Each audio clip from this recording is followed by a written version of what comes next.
jelasnya cuma harga terus. Guys, mumpung lagi murah guys, langsung aja masukin di keranjang belanja, langsung check out, langsung payment. Mumpung lagi murah, yuk yang mau yang murah, ini harganya cuma sekian. Harga. Diulang-ulang, itu yang beli atau yang check out, itu cuma orang yang sudah bisa mandiri. Mandiri itu gimana? Dia baca deskripsinya sendiri, ya, dia kepo-kepo sendiri, baru dia mau. Tapi kalau orang yang cuma sekedar nonton doang, ya, pertanyaan dalam kepalanya dia meskipun nggak diomongkan adalah, kamu ngomong murah, itu apa manfaatnya buat saya? Kenapa kok harus saya beli gitu loh?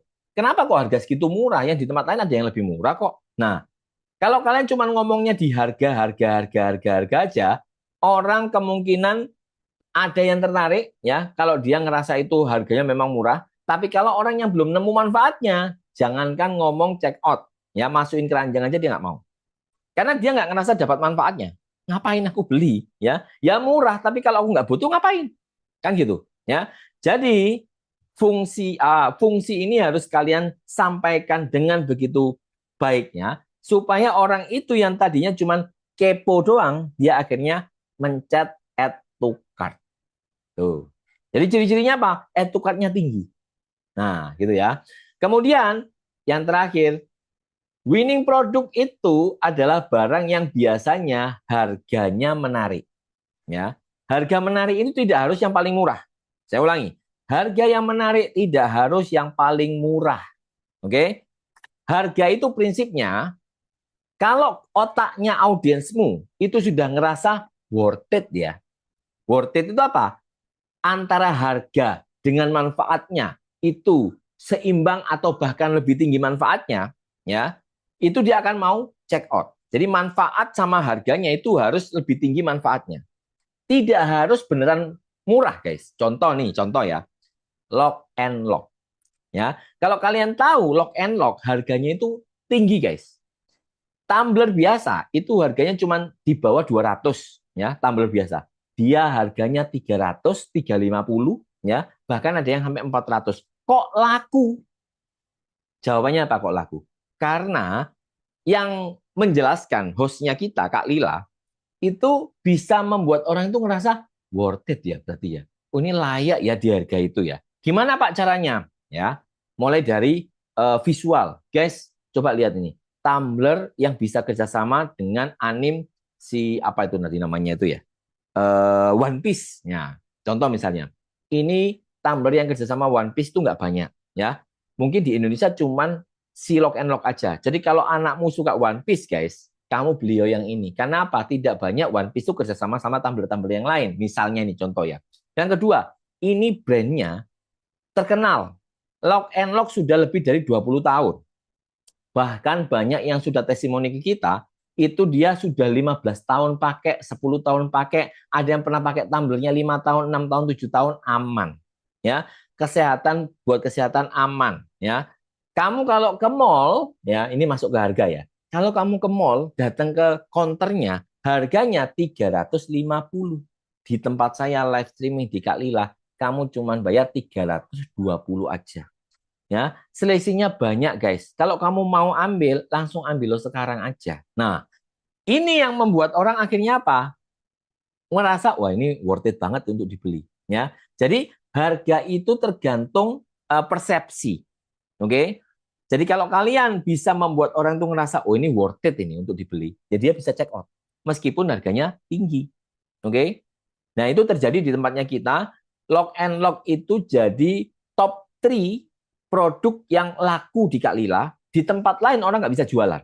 Ya, tapi di Kak Lila laku banget, padahal harganya termasuk relatif tinggi. Oke, okay? Tuh. Pak, kalau aku jualan barang yang ini Pak, yang jualan barang komoditi Pak, yang murah-murah. Ya apalagi lebih enak dong.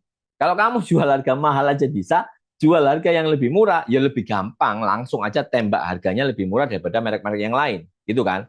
Jadi itu adalah seni menjualnya teman-teman. Gimana caranya kalian bisa membawa pikirannya audiens merasa barang ini worth it untuk dibeli, tapi kualitasnya juga oke. Ya. Jadi ada 3 hal visualnya untuk membangun minat ya, fungsinya itu membuat orang itu merasa butuh barang itu tadi.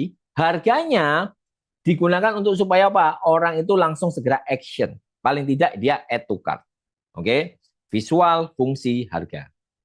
Itu ya. Jadi satu barang itu harus dijelasin tiga-tiganya, guys. Setiap barang apapun. Contoh misalnya nih, saya ganti ini power bank. Guys, aku mau kamu cek di etalase nomor 1, aku mau jelasin ini ada power bank. Bentar. Power bank. Power bank kita ini yang mereknya Vention. Warnanya ada 3, guys ya. Warnanya ada 3. Ada warna yang paling aku suka. Ini abu seperti ini ya. Keren banget, elegan. Dan yang menarik adalah bentuknya. Ya, ini power bank 20.000 mAh tapi kecil. Nih, kecilnya segini dan langsung ada tali ada apa kabelnya.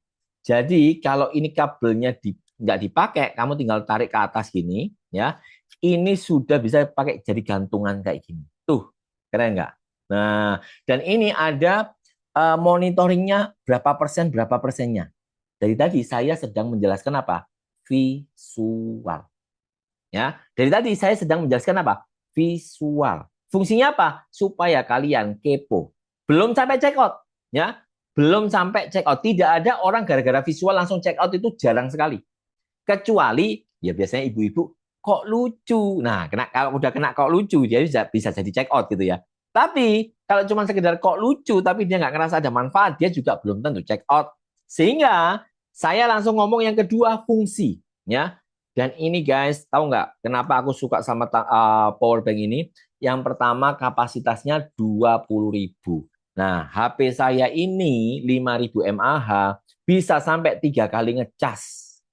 Ya, jadi ini benar-benar enak kalau kamu sering luar kota, perjalanan jauh, ya. Kamu jangan ngambil yang 10.000 mAh, 5.000 mAh, sekali pakai sudah selesai.